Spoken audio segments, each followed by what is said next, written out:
এই ফলটার নাম কি কেউ জানো? এই দেখো ছোট্ট, এটা হলো অ্যাভিউ। সাউথ ইন্ডিয়াতে খুব কমন একটা গাছ, ট্রপিক্যাল ক্লাইমেটের একটা গাছ।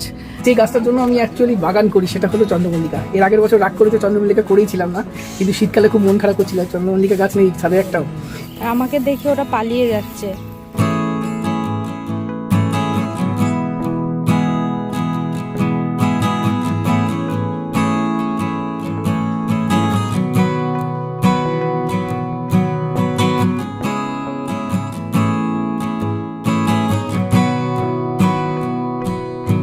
Hello everyone, welcome and welcome back to our channel and a new vlog.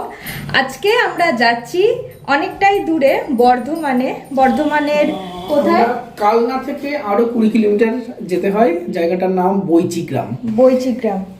তো আমরা ওখানে যাচ্ছি আমাদের রংধনু গার্ডেন চ্যানেলের ভিডিও করার জন্য। তো চলো সারাদিন আজকে কি করি তোমাদের সাথে শেয়ার করব। এখন আমরা বেরোচ্ছি আর এখন বাজে 11টা। চলো যাওয়া যাক, দেখা যাক কতক্ষণ সময় লাগে। আর অনেকটাই দূর বাড়ি থেকে, তাও 80 কিলোমিটার। আরও সকালে বেরোলে ভালো হতো, তবে সকালে আমাদেরও অনেক কাজ ছিল, সব কমপ্লিট করে তারপরে বেরোতে হলো। বাইরের ওয়েদার আজকে বেশ গরম, একদম খা করছে রোদ্দুর। চলো এই রোদ্দুরের মধ্যেই যাওয়া যাক। কিছু করার নেই, শীতের আমাদের সুখের দিন শেষ হয়ে গেছে, শীত চলে গেছে, গরম চলে এসছে। কি আর করা যাবে, কিছু করার নেই।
আমরা চা খেতে একটু দাঁড়ালাম, আর দোকানটা হলো একদম ব্রিজের পরেই, মানে নবদ্বীপের দিকে ব্রিজটা ক্রস করে তারপরে দোকানটা, বা সাইডের দোকান, অনেকগুলো এখানে দোকান আছে। আমরা একটু দেখাও, ব্যাক ক্যামেরা করি। হ্যাঁ দাঁড়াও, এই যে রাস্তা, এই যে দোকানটা।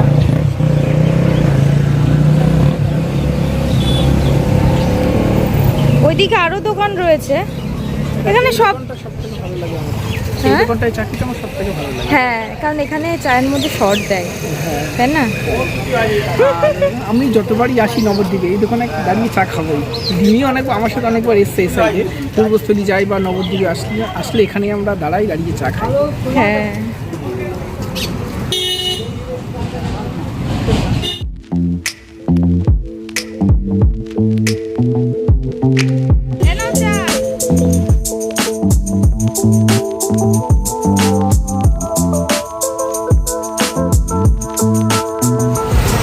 চা খাওয়া কমপ্লিট, এখন আমরা আবার বেরোচ্ছি। এটা হচ্ছে নবদ্বীপ, পার করলাম আমরা। একদম ভালো, আজকে এখানে জ্যাম নেই। হ্যাঁ, আমি মানে প্রথম এই নবদ্বীপের এই গেটটা, রেল গেট পার বেরোচ্ছি জ্যাম ছাড়া। নয়তো এখানে এত পরিমাণ জ্যাম থাকে, মানে ধারণার বাইরে। এই জায়গাটুকু বেরোতেই আধ ঘন্টা 40 মিনিট সময় লেগে যায়।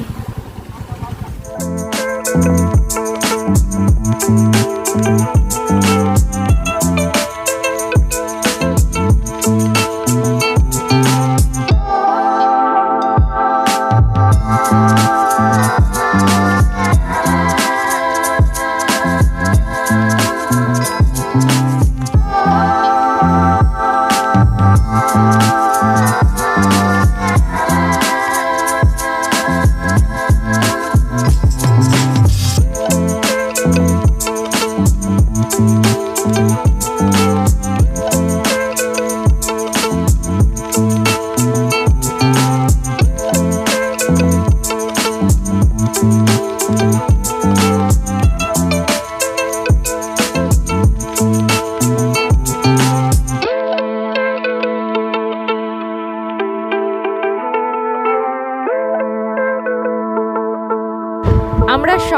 জানি বর্ধমানে কিন্তু প্রচুর পরিমাণে আলুর চাষ হয়।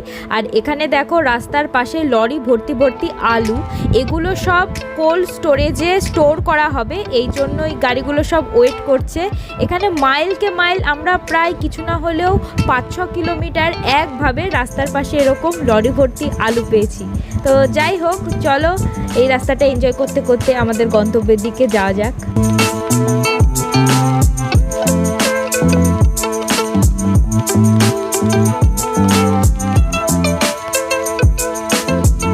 এখানে একটা ব্রিজ পার হব, আর এই ব্রিজটা পার হলে ওই পাশটা কিন্তু হুগলি জেলা। তো আমরা বর্ধমান হয়ে হুগলিতে প্রবেশ করলাম, আর আমরা যেখানে যাচ্ছি সেই নার্সারিটাও এই হুগলির বৈচি গ্রামে।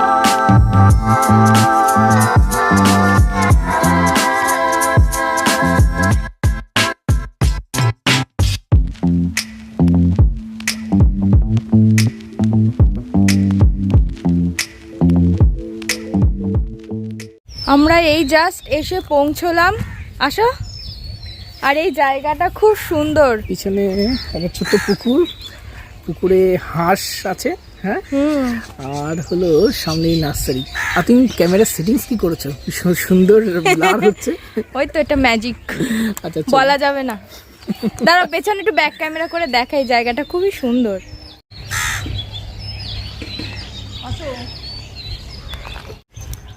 এই হলো তাল গাছ আর এই পুকুর, আর ওই যে হাঁস জলের মধ্যে ঘুরছে। ভিডিও কমপ্লিট করি, তারপরে আবার কথা হবে। আমরা এখানে এই নার্সারিটাতে ভিডিও করতে এসেছি, আর ওই দেখো ওইদিকে ভিডিওগ্রাফি চলছে। অনেকক্ষণই হয়ে গেছে, প্রায় শেষের দিকে। এখানে আপনারা বিভিন্ন ধরনের বিদেশি আম গাছ, লেবু গাছ, অ্যাকচুয়ালি এটা ফল গাছের একটা ফলের নার্সারি, বিভিন্ন ধরনের ফল গাছ আপনারা পাবেন। যারা আপনারা বাগান করেন, ফল গাছ পছন্দ করেন, তারা অবশ্যই এই নার্সারিতে একবার ভিজিট করতেই পারেন। এই নার্সারিটার অ্যাড্রেস হচ্ছে হুগলির বৈচি গ্রাম, ঐন্দ্রিলা নার্সারি। তো আপনারা যারা আশেপাশে আছেন তারা অবশ্যই একবার ভিজিট করবেন। আর যারা আমাদের ওই দিককার, মানে নদিয়া জেলার, নদিয়াতে তো প্রচুর নার্সারি রয়েছে, ফলের নার্সারি অ্যাভেলেবেল। এই দেখো এদিকে রংধনু গার্ডেন চ্যানেলের জন্য ভিডিওগ্রাফি চলছে। আমাদের ভিডিও শ্যুট করা কমপ্লিট। ভিডিও শ্যুট করতে প্রায় 2.5 ঘন্টা 2 ঘন্টা 45 মিনিটের মতো সময় লাগলো। ভালো করে শ্যুট করতে একটু তো সময় লেগেই যায়। আমরা ভিডিও শুরু করেছিলাম 1:30 নাগাদ, এখন 4টে বাজতে চললো। চলো ভিডিও শেষ, এবার আমরা বেরোবো। আর খিদেও পেয়েছে, রাস্তায় কোনো ধাবাতে দাঁড়িয়ে কিছু খেয়ে নিতে হবে। চলো তবে এই নার্সারিটা সত্যি খুব ভালো। এখানে প্রচুর আম, লেবুর প্রচুর কালেকশন পাওয়া যায়। তোমরা যারা গাছপ্রেমী মানুষ আছো তারা ঐন্দ্রিলা নার্সারিতে একবার এসে দেখতে পারো, তোমার পছন্দের গাছ পেয়ে যেতে পারো এখানে। একটা জিনিস দেখাই, এই ফলটার নাম কি কেউ জানো? এই দেখো ছোট্ট, এটা হলো অ্যাভিউ। দেখো ছোট্ট ছোট্ট ফল ফুটেছে। হ্যাঁ, এটা সাউথ ইন্ডিয়াতে খুব কমন একটা গাছ, ট্রপিক্যাল ক্লাইমেটের একটা গাছ। এটা থাইল্যান্ডে বলো, ব্রাজিল বলো, বা আমাদের সাউথ ইন্ডিয়াতে এই ফল প্রচুর দেখা যায় এবং খেতেও বেশ ভালো। তুমি তো খেয়েছো আগেরবার? হ্যাঁ, এই ফলটা আমি খেয়েছি, খেতে না পুরো আইসক্রিমের মতো। আমি এই হাঁসগুলোর ভিডিও করার জন্য আবার এই দিকে আসলাম, কি ভালো লাগছে দেখতে। আমাদের ওদিকে অ্যাকচুয়ালি আমাদের বাড়ির আশেপাশে খুব একটা হাঁস দেখা যায় না, এখানে দেখতে পেয়ে বেশ ভালো লাগছে। কি কিউট না হাঁসগুলো। চলো তাহলে বেরোনো যাক, এখন আমরা বাড়ির দিকে রওনা দেব। বাড়িতে যাব তো? আজকের দিনটা এইভাবেই কাটলো, ভিডিও করে, কাজ করে। চলো তাহলে বেরোনো যাক। চলো, এখন মোটামুটি 2 ঘন্টা তো লাগবে না? 2 ঘন্টা লাগবে। আর যদি রাস্তায় থাকে তাহলে একটু কালনাতে ঘোরার প্ল্যান আছে, দেখা যাক। কালনাতে? হ্যাঁ, কালনার 108 মন্দির যাবে ওখানটায়, দেখা যাক যদি লাইট থাকে। হ্যাঁ, কারণ অনেকটাই মানে বিকেল হয়ে গেছে। চলো যাওয়া যাক।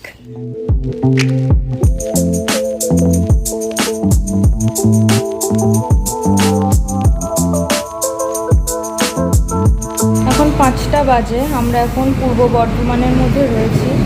দুপুরে তো লাঞ্চ করা হয়নি, তো এখন আমাদের দুজনেরই প্রচণ্ড খিদে পেয়ে গেছে। তো আমরা খেতে দাঁড়ালাম রাস্তার কাছেই একটা হোটেলে। আমরা খাচ্ছি সবজি ভাত, ডাল অল্প কারণ ফুরিয়ে গেছে। ওরা খাচ্ছি, আবার কখন দেখতে হবে তো। হ্যাঁ, এখন 5টা বাজে। আমরা এখানে খেতে দাঁড়িয়েছিলাম, আর চারিপাশে শুধু ধানের ক্ষেত।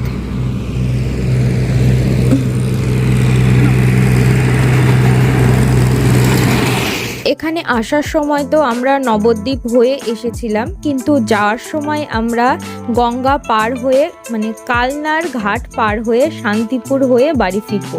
কারণ হঠাৎ করেই আমাদের মনে হলো যে শান্তিপুরে আমাদের একটা ছোট্ট কাজ আছে, চলো তোমাদেরকে বলবো কি কাজ। আর মন্দিরে তো আজকে যাওয়া হলো না, কারণ অলরেডি সন্ধ্যা হয়ে গেছে। এখন যদি মন্দিরে যেতাম তাহলে হয়তো বাড়ি ফিরতে বেশ অনেকটাই রাত হয়ে যেত। তো যাই হোক, আবার কোনো দিন যদি আসি, মাঝে মাঝে যেহেতু আসা হয়, তো ভাবছি যে নেক্সট টাইম যখন আবার আসবো তখন মন্দিরটা একবারে ঘুরে যাব। আর এদিকে আমরা নদী পার হয়ে গেছি, বেশ ভালো লাগলো, অনেক দিন পরে লঞ্চে উঠলাম। আর নদীর এপারটা কিন্তু শান্তিপুর। তো চলো যাওয়া যাক। আর আমরা যে সময় গেছিলাম এই টাইমটা মেবি ঈদ ছিল, সেই জন্য দেখো চারিদিকে কত সুন্দর করে সাজানো হয়েছে।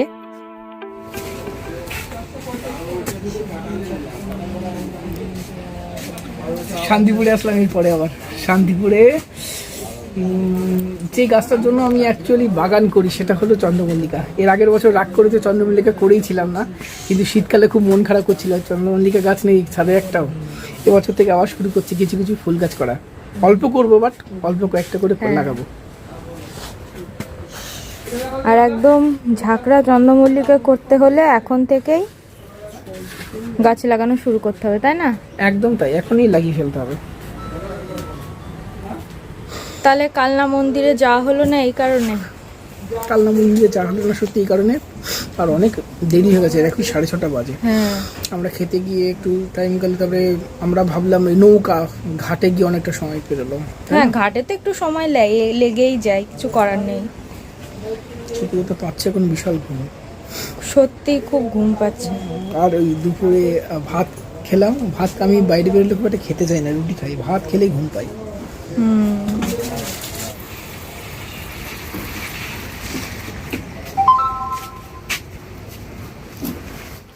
আমরা NH-12 হয়ে ডাইরেক্ট যাব কৃষ্ণনগর। আর কৃষ্ণনগরেও একটা কাজ পড়ে গেছে, চলো তোমাদেরকে সব কিছুই বলবো। আজকে সারাটা দিন রাস্তাতেই কাটলো আমাদের। আমরা এসেছি ধোসা খেতে, আমার অনেকদিন ধরে ইচ্ছা করছিল, তো বললো যে চলো একবারে ধোসা খেয়েই বাড়ি যাই। বলি, দুদিন আগে ও ধোসা খাওয়ার ইচ্ছা ছিল, বলেছিল, আমি বলেছিলাম নিয়ে আসবো, কিন্তু নিয়ে আসিনি বলে রাগও করলো আমার উপরে। তাই আজকে কৃষ্ণনগরে যখন এসছি ও ধোসা খাওয়াতে নিয়ে আসলাম। আর আমরা আছি কৃষ্ণনগরের একটা খুব সুনামধন্য হোটেলে, একটা শঙ্কর হোটেল, কৃষ্ণনগর হাইওয়ের একদম পাশে। আচ্ছা, তাহলে ওয়েট করি ধোসা আসুক, তারপরে খাবো। খাওয়ার পর একটু কাজ আছে, কাজ সেরে তারপরে বাড়ি। এখনো দেরি হবে বাড়ি যেতে, মোটামুটি 9টা তো বাজবেই। এই চলে এসছে রিমির পছন্দের ধোসা, ও ধোসা খেতে খুব পছন্দ করে। খাও, খেয়ে বলো কেমন টেস্ট।